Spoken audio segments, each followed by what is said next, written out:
risk matrix. First of all, what is risk?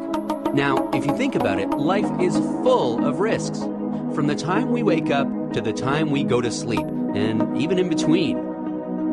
For example, there are risks associated with breathing. Did you know that air pollution causes about 7 million deaths each year?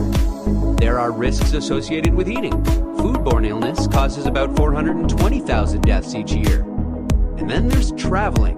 Road accidents cause over 3,000 deaths each day. In fact, every day we have to make constant decisions about the risks we face. Now, there are situations in which we need to know what the risk is from certain events so that appropriate action can be taken. For example, what's the risk to health from a new influenza virus, an industrial chemical accident, or a bushfire?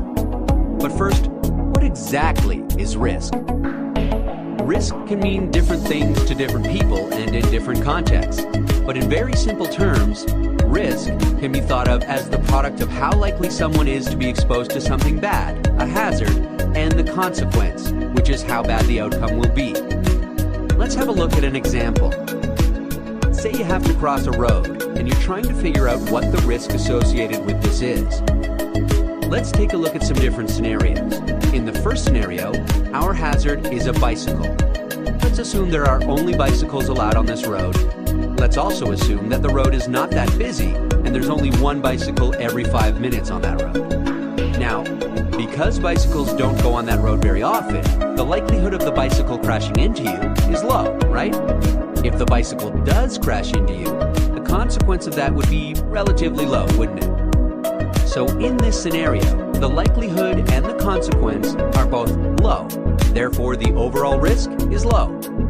Now, obviously, if there are bicycles traveling more frequently, the likelihood of a crash would be higher. But the consequence, if a bicycle did crash into you, would still be low. But what if things were different? Let's change that bicycle to a truck. Now, with a truck passing every 5 minutes, the likelihood of a crash would still be low. However, the consequence is far more severe. Now, imagine if it was a busy truck route and trucks were going on this road very frequently. In this scenario, both the likelihood of a crash and the consequence will be high, which means that the overall risk would be high. You wouldn't even consider crossing this road, right? A simple way of visualizing this and figuring out the overall level of risk is by using a risk matrix.